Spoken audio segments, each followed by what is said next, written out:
Washington raced south. Rochambeau's columns marched from New York. De Grasse's fleet sealed the Chesapeake, turning a peninsula into a cage. Siege lines at Yorktown crawled forward by night. Pick and shovel mattered as mortars dropped shells into British works. Alexander Hamilton led a bayonet column against Redoubt 10. Young ambition met powder smoke and earned a place in future politics. Cornwallis's sortie failed. Hunger and expectation of relief that never landed broke his calculus. On October 19, 1781, bands played "The World Turned Upside Down" as redcoats grounded arms. The field belonged to allies who had learned to share victory. Clinton in New York learned too late. The Atlantic's width mocked reinforcements once French sails commanded the bay. News crossed oceans. London ministries fell. British voters debated whether America was worth another loan. Yorktown did not end every garrison. Charleston and Savannah still flew Union flags while negotiators reached for ink. John Adams, Jay, and Franklin bargained in Paris. Secrecy and pride mixed with French and Spanish claims that complicated American borders. The Treaty of Paris recognized independence to the Mississippi. Fishing rights and debts became arguments that outlasted muskets. Loyalists faced confiscation, exile, and Nova Scotian winters. Empires of grief sailed north with what furniture they could carry. African Americans who fled to British lines found freedom in London, Nova Scotia, or Sierra Leone schemes, none without hardship.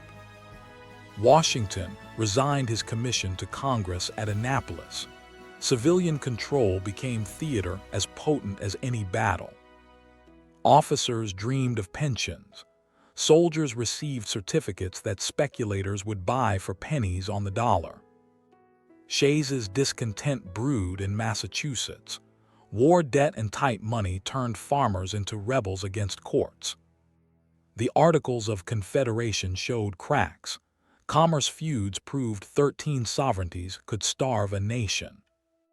Madison, Hamilton, and others whispered convention. The Constitution's road began in anxiety more than triumph. Native nations learned Paris drew borders without their ink.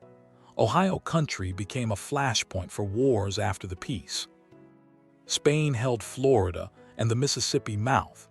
American expansion met European claims that maps could not erase.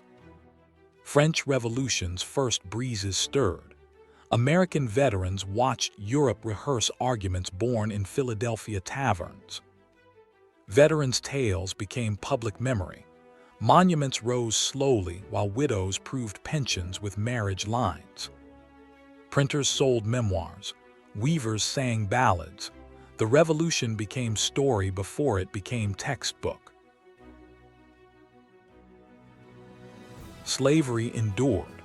Northern gradual emancipation and Southern entrenchment set the Republic's deepest contradiction. Women petitioned for legal reforms. Abigail's earlier letters echoed in statutes debated state by state. Religious dissenters tested disestablishment. Virginia's statute foreshadowed a First Amendment culture. Commerce revived. American ships returned to Caribbean routes under a flag foreign captains now had to salute. Pirates and Barbary crises waited. Peacetime navies became another argument for federal power.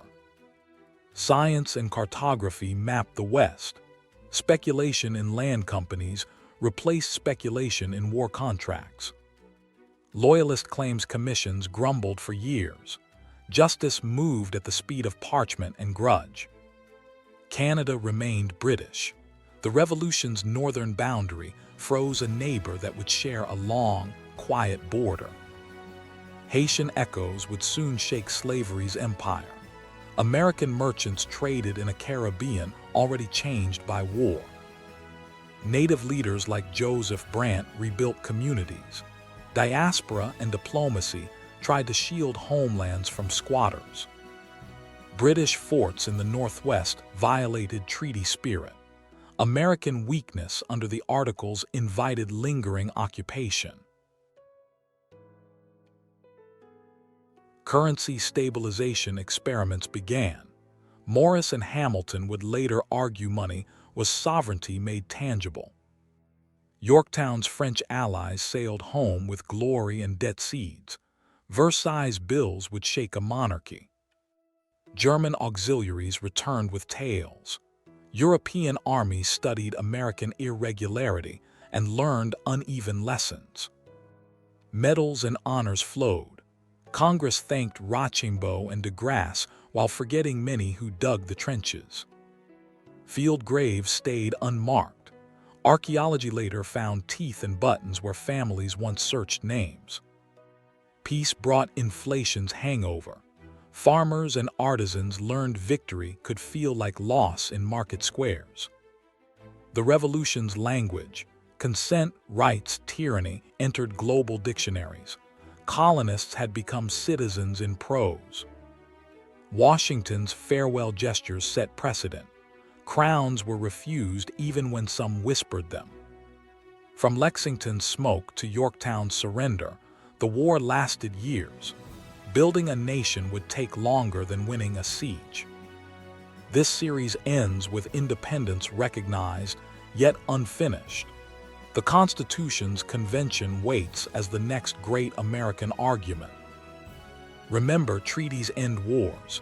They do not end questions of who belongs, who votes, and who profits. The Atlantic Republic survived its birth.